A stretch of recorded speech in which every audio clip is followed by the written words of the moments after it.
mabam kwan bi aso enka no mesua na wo sha say ya ye nipa nie CJ Adom nie Kumasian Adom nie yes Asante Mantemu yeah na me de sha se no paya ma na se mampania be de kire Lady Dr. Mahmoud Bawumia asa ne to abase wa Asante Mantemu wo sha se na no Jordan na no kure nie ye ka se enso bro a wosia bro nya se epete wo so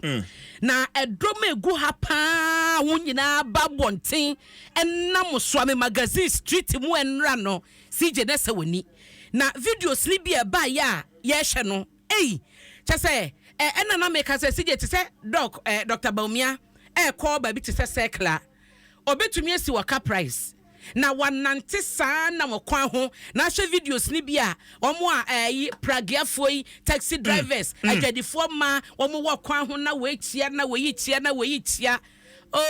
na video ba kwa me bebe ya na me hwe ne che se Dr. Bawumia na bo 6 million in fact videos no be go Facebook se yeah anti oba Facebook se ya obetumi anya videos wow serious we youth connect no a omo ye no Asante Mantemu no hwe drone shot no CJ Adom koye in fact this is a World Bank where a stronghold ampa and I will share strategies to Dr. Onante pa CJ Onante pa we no exercise mu a otimi park car no bus no na wanante be free hanom ko atimoto overhead obenante no nam kwan ho tie ne na edom so sa be free ha ko atimoto overhead no nam kwan ho no tietia pragiafo ne o I'm so sure that work at any Masaya. Rabba caught in the Kamu and Oya Kodok drew honum. No, what chance? Oh, hold on. Just a woman say a picture. I'm ready. Banamia, me, Maji. Or 10 person who do on the vice president. What's your vice? Will be some vice said to say, or see a year, because a brain any Mysterium Quan, Jadi for my one more from no, one more yana two, one more Chian some. Now, Baby Bakwe by Yana, as on my fellow Musisia free. Bassinimuno, Beshe. Oh, there's a picture on Facebook right now. Ayo Jinaoka Krama me. Abena wan so share sa picture e da Facebook. Oh. Ni paketo o. Domine ba wie picture be ba. Dr. Bawumia ne abrantie bi. Ayo ba na be ma, ayo be ma. Aba.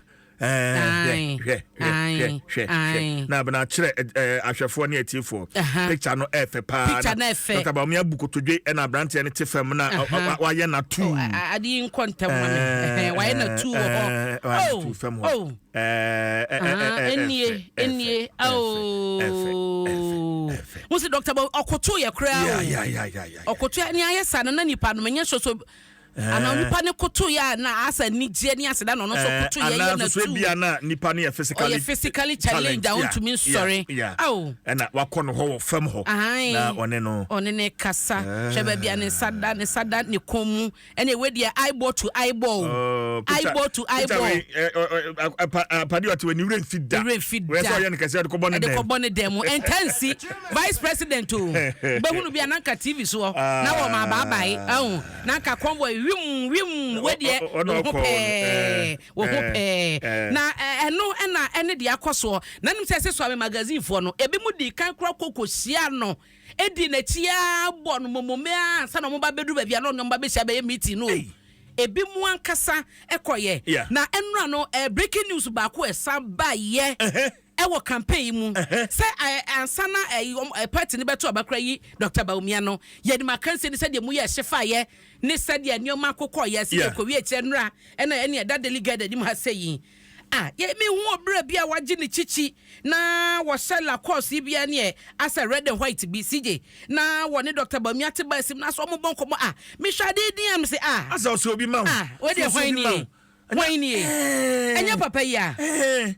you no so all the pick up we braba so fa mo bia nya campaign enyo no anie awaso do no nya de obe campaign dia mo bia CJ me ko hwe ni yi a se owura Kennedy akompre kwa Japan wow and then ye just wa ko join the campaign train wa Asante Mantemu o enya sem kuma nti afi na eja no video no na eda hono video we ye bus nim na ahanso so eye platforms wo mo ejina na onim dam nyina ato Dr. Bawumia auto dame ludu de mahu so minim say na o 6 miludu ni de no nimbo pa hwe dame na da nanim sa no wo ti no ni nyina ye nti asante mantemu de delegate de aba na maboso ama no na eno achi so the CJ wo share delegate ha ya no a amoba mane wonim so kwakotoka international airport a o machi nipa mienu eye nakok eno no ye narcotics control commission na o machi wo mo a se o mo de cocaine yi bia eye emudro no eye 166.88 kilograms ena chese ko mo twie fam na CJ anusika esom no eye $6.8 million so mo to me the famu koya sika 166.88 kilograms no sika komod ekwakoton enya no $6.8 million na omo chese ene mpanyifo ye dwuma pa da bokreta yi eka ho asem wo ne fa etoso miensa ya omo chese nhwehwemu akoso yie ama sese no nyame adom na no omo chese nakokofo na UK National Crime Agency na omo kambo mu a nano joda wo edi dwuma so a etese ya wo ma chese ankrofo emienu na chese nka omo de efam de akọ na omo mienu no yesi Hoshamin Eslin na Graham Omar Adele ye omo nyina na eye kwantufo ano mo British Airways no so no na chese wo echi wo na chese nka London na ekọ Gatwick London na ya kire wo mo a eno no ho asem da obokreta ye nim hase ya nye sika keto na nko mo kwaje ne sa no nye sika keto $6.8 million oh okay o de baga na sika mu edwuma ne so edwuma ne so pa eso CJ enkasa let's go my bonus saying enkasa tinam say enkasa no to de enfa dollars ne sa enfa ne sa $6.8 million $102 billion 102 billion Ghana sika wo yeah ana me hu ne bebre wa hayo ana ya be ko du trillion kra na de tena ho anti se je delegate abokrata animo enonom na wonim se owura owusu bempa yewura owusu bempa the Ghanaian publisher ka ho asem wo anim hanom na wo eche se ode yewura Samo okujeto ablakwa Northton abaton pesua so mrese bedwani watabi no ednako akogina sraj ne nyina ene se omo hs papa yi ebie company bi 2021 eno no eye Voter Clenam Farms and Industries Limited ye obie no 2021 na omo chese adwuma na obie ye no ono ana ye director ono ana sanso ye the sole shareholder e wasa adwuma konimu eno sanso ye beneficial owner owner ye faso bi e beba company nim no ye ono ana dia e wo bra wanye tumi and free speaker of parliament abre no honom ene wo de adwuma no enti no na eye owura director of deputy director of communications at the MPP ene Skofie Wusu Bempa Bonsu watabi ne da kwakọ gina sraj sraj enye ehwehwemu nti no eye petition ene ode akoma wom enti no wamo ebe hwe sede eho ensem na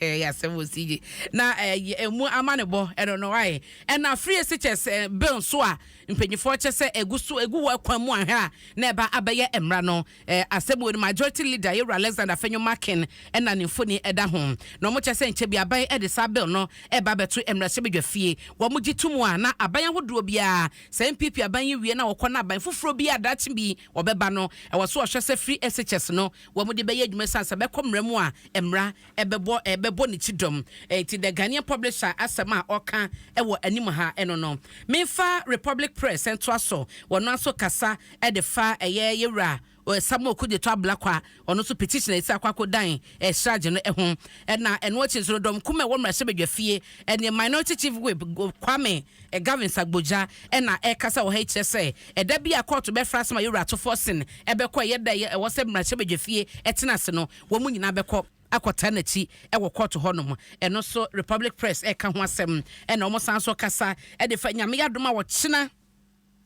nyame admo china court asetina wo beko na tape Richard Jakpa kodan court no china ne behunu se court begie atum aka ne dwumadi a wodie ho wa asenie ne ho anasa obebo ato atwene na arehosem so a enra ebaye ene se Labianca Chief Executive Officer no CJ Mami wato na nanom ewo ensiedo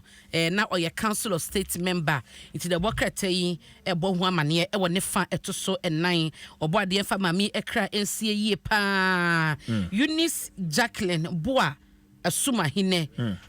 obo ade ato ne safre ne nra mo chese oyare kakra na agya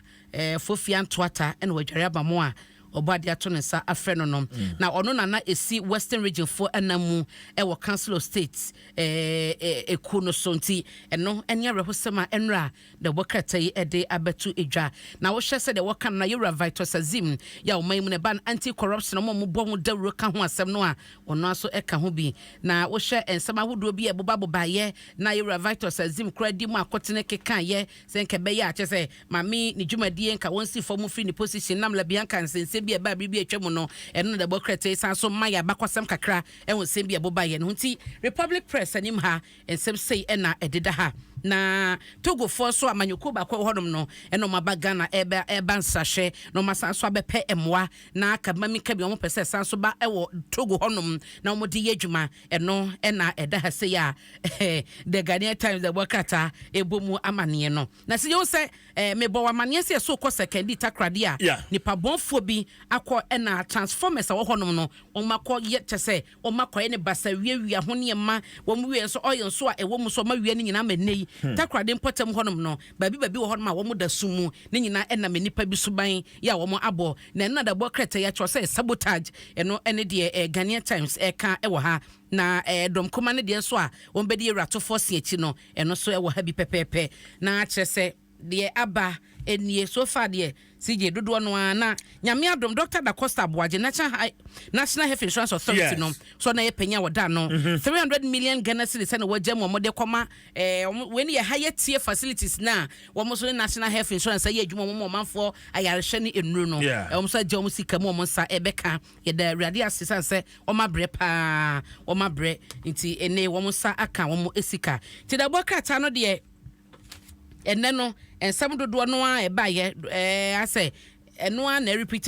wo ha nyina CJ eye no ani ambulance trial no Dr. Baumiane campaign je say baby a wajiafa na the inquisitor na eka asefofra wo ha yi wo se ye ranapo ejoni otumfo ne sasho de bag state no deba no eno kra de na no joda ye kan ho asema kama ti CJ dodo no ano ene amane aba no na mabobo so e de ama no okay me da se okay pa ne ebre no